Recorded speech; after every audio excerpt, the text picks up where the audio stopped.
When you're raised in a fundamentalist environment, you're a foreigner in your own country. You have no understanding of popular culture or social mores. Everything is new. You have to learn everything from scratch. If women were to become more educated and think logically and critically about the position that has been religiously consigned to them in this life and work to change that standard, the disruption would not only occur at a religious level, but at a national level. Although most free-thinking and educated people understand that this change is critical for our own human advancement, it remains a perceived threat to those religious followers and leaders who don't want to see such change occur in their churches, synagogues, and countries.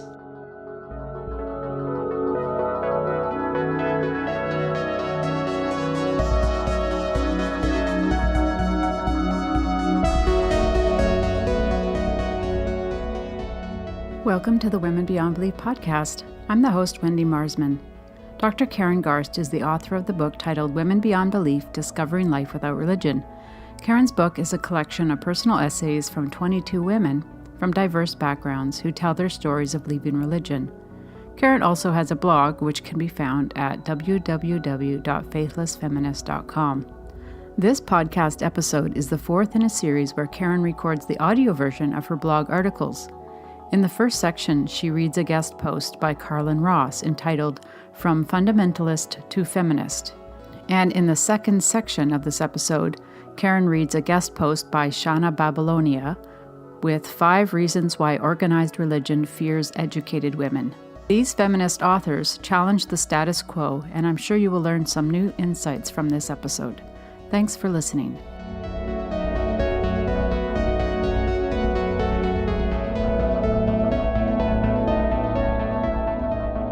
This is Karen Garst, the Faithless Feminist. This is a guest post for the Faithless Feminist written by Carlin Ross, entitled From Fundamentalist to Feminist. Carlin has a blog entitled Dodson and Ross that she has created with Betty Dodson regarding feminist-based sex education. As women, I think it's easy to forget our journey, careers, motherhood, and the constant barrage of life duties and expectations to keep you locked down in the present. Sometimes you need to spend an hour or two answering questions about your life story to remember. I grew up in a Christian fundamentalist home with no TV, no formal schooling, just round-the-clock shame and guilt. You were sinful from the moment you were born and needed to repent. All the natural things that kids do were demonized, cardinal sins, and all the things that happen when women are the second sex and girls are property happened to me. Most importantly, I was responsible for male lust. I would be a wife and mother, nothing more. Education wouldn't be wasted on me. One of the pastors remarked that God must have made a mistake because my brother struggled with dyslexia while I aced every test with ease. My brother studied German. I studied shorthand for my future job in the pink ghetto before my husband knocked me up. My world was bleak, sterile, and devoid of basic human compassion. Slowly, things were removed from my environment till school was just me alone at home with a stack of outdated textbooks. I remember breaking down one day because I wasn't allowed to study science and couldn't describe what a cell was, which didn't alarm anyone. The only time I left the house was to attend church or go to the supermarket with my mother. I wished my life away, counting the days until I turned 16 and could run away. Somehow I knew there was something more out there, somewhere I could be happy. Life had to be better for me, for women. Eventually, the state stepped in and audited my parents' homeschooling curriculum, if you could call it that. I was assigned a social worker, and she was my first champion. Removing me from the home and placing me in foster care wasn't going to work. All I needed was a way to show colleges that I wasn't socially retarded and could succeed on my own. The local state university had a young scholars program for teens where you could take classes on campus. All I had to do was pass an entry exam. That was my ticket. My parents saw all of this as a win for homeschooling and Christianity. They wouldn't let me attend the local high school, but 3 days a week, my mom would drop me off at the local university in our beat-up station wagon with a bumper sticker that read, "I love Jesus," for several hours at a clip. For the first time in my life, I was free. Everything sparkled. Everyone looked interesting. I was captivated by diversity, diverse ideas, diverse people, diverse experiences. When you're raised in a fundamentalist environment, you're a foreigner in your own country. You have no understanding of popular culture or social mores. Everything is new. You have to learn everything from scratch. I remember overhearing someone talking about Jimi Hendrix.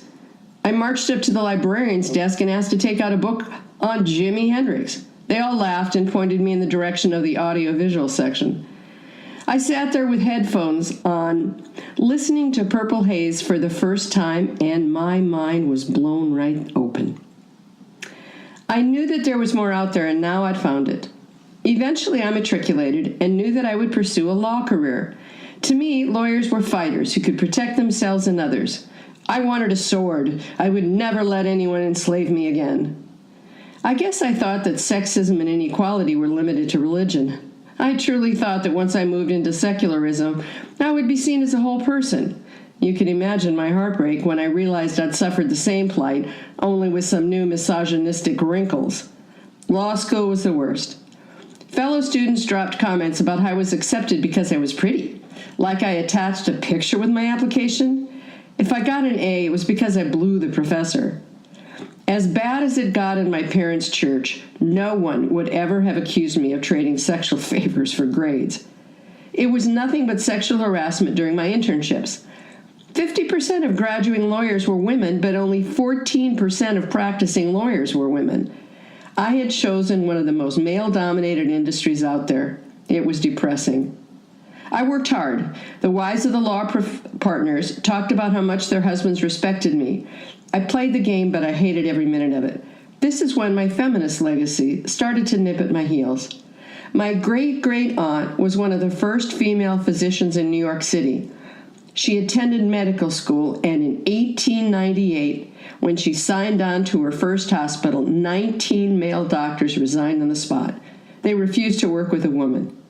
I held on to her strength and the image of her walking into her office, refusing to cry every time I hit a bump in the road. If she could do it, I could too.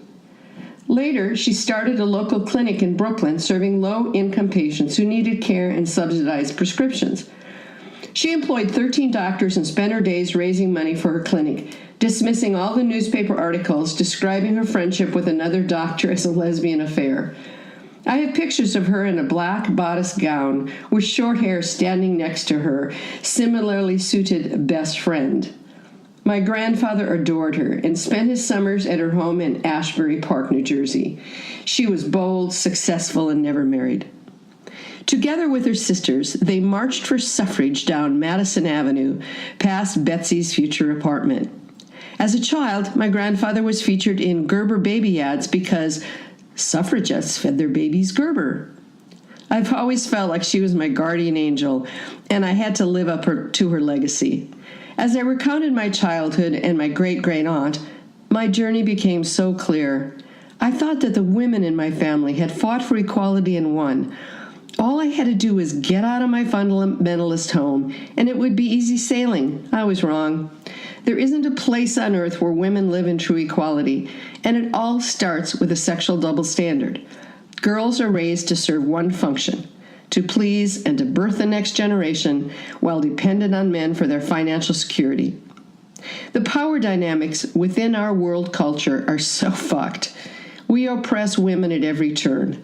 This is what attracted me to Betty Dodson, her innate sense of fairness, her courage, her fearlessness. With Betty by my side, I feel invincible. I can conquer any challenge. I don't question my abilities because she believes in me. It's what I want for every young girl, sisterhood. It's not every day that you go into business with an 80-year-old woman. It doesn't make any sense from the outside looking in, but it has been the most profound journey in my life. As we celebrate Betty's 90th birthday this August, we're both at peace, knowing that her work will continue and her story won't be lost. Here's to equality for womankind. Carlin Ross.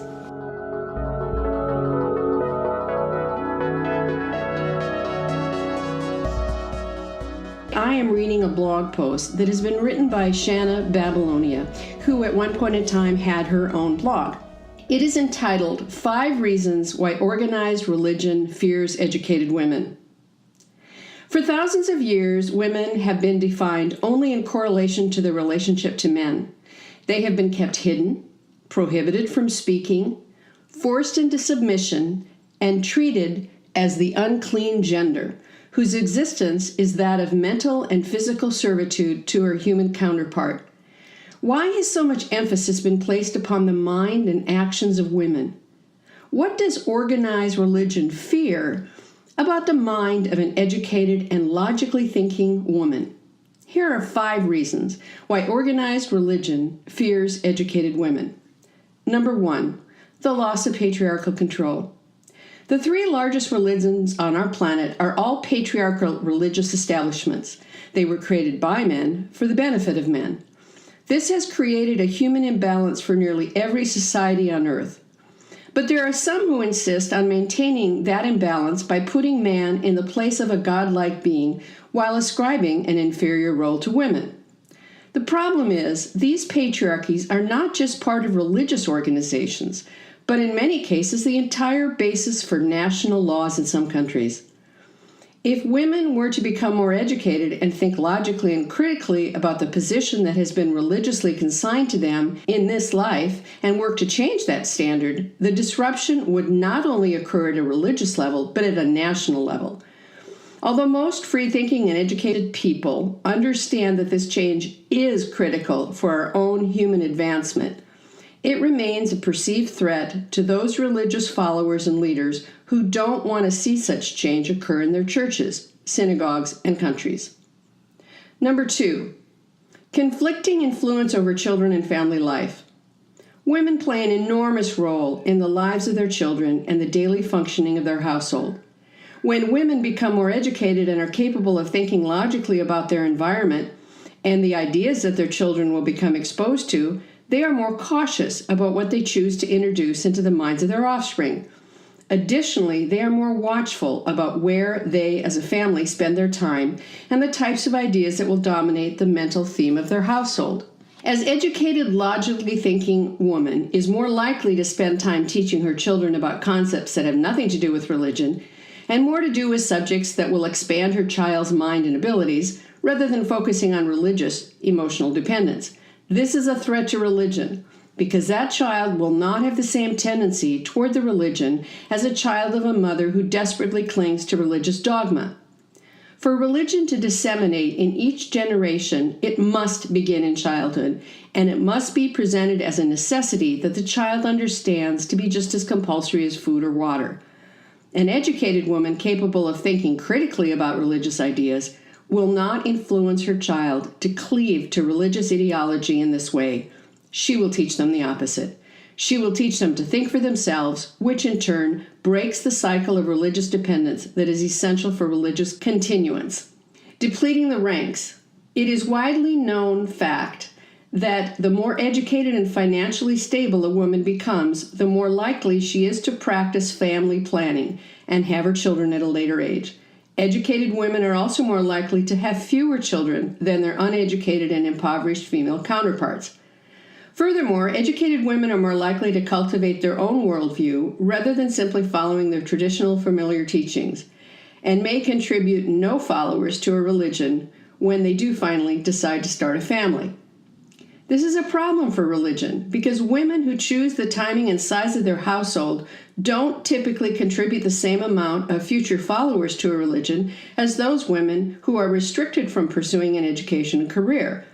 If a woman leaves a religion altogether as a direct result of being well-informed and financially stable and no longer needs the comforts that her religion once provided, she has not only removed herself from the ranks, but her children as well. For religion to perpetuate itself, it must have followers, or it ceases to exist. Number 4, the decline of poverty. In many countries around the world, girls are prevented from attending school and obtaining an education. education that directly contributes to national and global income and labor force capabilities. Educating women improves the welfare of families as they become empowered to contribute to the financial success of their household, which in turn creates more opportunities and resources available for their children.